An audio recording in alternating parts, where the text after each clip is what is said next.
Hello, and I'm going to be going over with you on any last minute tips before heading out to Norway. And I'm Paul Castillo. On behalf of my crew who couldn't be here today, let's go over it. So, salutations. Good day, Mr. Mosby. Today, I've investigated everything for you for your Norway trip from last weekend. I'm going to be compiling all the data and letting you know some do's and don'ts. So there will be 4 points of emphasis that I'm going to continue to go over the slides. First, going to be the overview and safety considerations. Your meeting etiquette is going to be next. Your negotiations and social aspects of business. There's going to also be a section of recommendations that I'll have for you. You can either follow them or not, but just a little bit about the lay of the land and everything. So first year overview and safety considerations. You do need a passport to travel, as you do a lot of places all over the country. COVID vaccinations aren't required upon entry, but your immunization shots are, like influenza, tuberculosis, flu shots, the basics. Okay, so not all places accept credit cards where you'll be going, but they do mostly accept debit cards. So about 70% roughly, somewhere around there.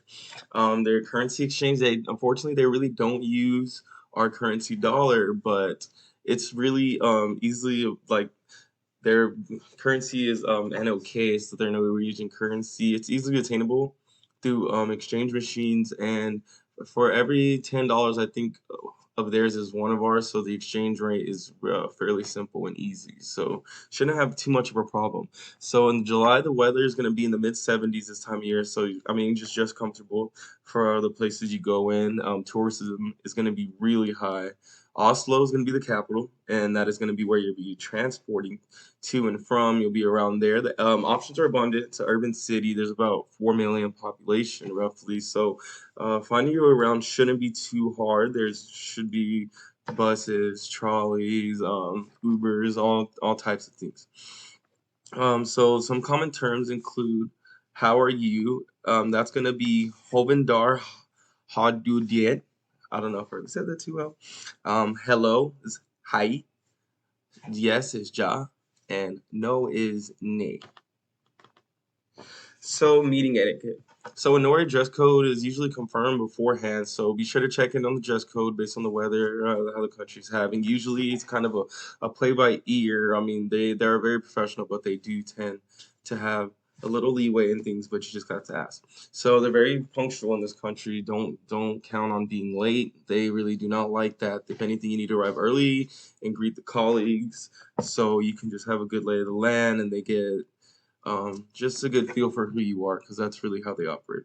You can exchange pleasantries and business cards before the meeting, and in that moment, be yourself and be friendly, because they really want to know what you're bringing onto the table. But after that, as far as business, don't bring up cards or really talking about business for that matter, because this country really enjoys a leisure time, is what we have found. So Norway is a very inclusive country that likes to have everyone involved in the company make decisions. They're very non-biased. They don't rely on cut their business, say like we do, or as for example Steve Jobs did. They're really consensus oriented. They like to have everyone give input, feedback, those types of things. The higher positions, they rise through the ranks. So usually they know the ins and outs of the company. They're from the bottom all the way to the top, and they go back from the bottom down to the top, and they really pride themselves in that. So that's how they also approach it, pragmatic and logical methods. So they always do want to find a common middle ground. They really enjoy that. So their contractual agreements are usually going to be the norms, I would say, in there from what we have found. And so now to social aspects of business. So Norway is, like I said, a consensus-oriented business culture, which means it take a good amount of time in the office. It'll be very lengthy, so you wouldn't be you wouldn't be seeing yourself having lunch in Norway basically over a meeting. You're going to be in an office with a bunch of people from all walks of the company. It takes a usually long time to reach agreements, and they usually go by votes. So you will be there for hours, and it's unlikely to do meetings over dinner, like I said, but you probably get invited to dinner. So if you do get invited, here are some do's and don'ts, or mainly do's.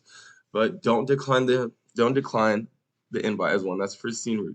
So confirm dress code just as the same as a business meeting. The after you will have to confirm a dress code as well. Offer to help the hostess or host in preparation for cleaning up before the meal or after the meal is served. Hold the fork in the left hand. Hold your knife in your right hand. So that's common business, common eating etiquette. Do not eat until the hostess starts. I don't like tell everyone the hostess, and then toast the host or hostess during the meal. I've read that that is one of the most important things that you should do in regards. And any other considerations that I have for you would be they're very down to earth people and Noeans. They enjoy their personal space. So if someone is declining to speak to you, don't take it as a sign of disrespect. It's just how they get their personal space. Always greet people once you've been introduced. So once you meet them, like it'd be nice to come introduce them, like say hi again once you see them. Like they would what they call in this world being fake. They would really like you to keep following up with that. Don't cover your face as people see you're hiding something. I mean, you could consider that terroristic. In their culture, it is a real big no-no. If you do get invited to dinner or anything, clubbing, anything afterwards, it's naturally seen as nice to send flowers their way after, and it's seen rude not to. So if you have any other questions as far as looking into the landscape where you're going to be visiting or just their global norms or anything with production, even in their imports or anything, you're going to want to go visit oslo.com. That's going to be for their culture, and www.kamisekoglobal.com for more help and insight. Thank you for listening to my time. I really hope you have found this helpful.